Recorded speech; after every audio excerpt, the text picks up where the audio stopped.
হেই, আসসালামু আলাইকুম। কি অবস্থা সবার? সবাই কেমন আছেন? এখন মূলত আছে নাইন্দাল দিঘিতে, ঠিক আছে? ঐতিহাসিক নাইন্দাল দিঘি, কালাই, জয়পুরহাট, পুনট ইউনিয়নে, তাই না ভাইয়া? জি। আর সাথে আছে এসআই পাবেল ভাই। কোথা থেকে? কালাই থেকে। কালাই থেকে তো? কোথা থেকে সেটা? নান্দাল দিঘি। নাইন্দাল দিঘি থেকে অ্যান্ড এনটিভি অনলাইন থেকে, ঠিক আছে? টিভি অনলাইন নান্দাল দিঘি থেকে। তা আচ্ছা, কি হলো ভাই?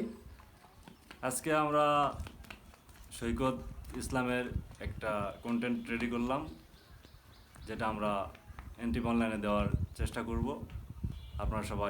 আপনাদেরকে সবার দেখার আমন্ত্রণ রইল। অসংখ্য ধন্যবাদ। আর সাথে আরেকটা ভাই আছে, ভাইয়ের নামটা ভুলে গেছে আবার। আসসালামু আলাইকুম, আমি মোহাম্মদ আব্দুল হাই। আজকে আমি সৈকত ভাইয়ের সাথে নান্দাইল দিঘিতে সৈকত ভাইয়ের ইন্টারভিউ নেওয়ার জন্য আসছি। যে সৈকত ভাই জয়পুরহাটকে রিপ্রেজেন্ট করার জন্য মাঠে ঘাটে বিভিন্ন এলাকায় ছুটে বেড়ায় আপনাদেরকে ভিডিও বিনোদন দেওয়ার জন্য। It is Saikat page follow দিয়ে সাথেই থাকবেন। ধন্যবাদ। তো thank you so much everyone. আর সবচেয়ে বেশি ধন্যবাদ জানাই এস এ পাবেল ভাইকে, কারণ ভাই না থাকলে আজকে এত দূর পর্যন্ত যাইতে পারতাম না। আই মিন, শেষ পর্যন্ত টিভিতেও দেখা যাবে আপনাদের সেই ছোট্ট নক্ষত্র সৈকতকে। অ্যান্ড আছে কোথায়? ওই যে নাইন্দাল দিঘিতে। কি সুন্দর ভিউ, তাই না? আর ভিডিওটা কিন্তু ভাইরাল এসেছিল, আপনারা সবাই জানেন।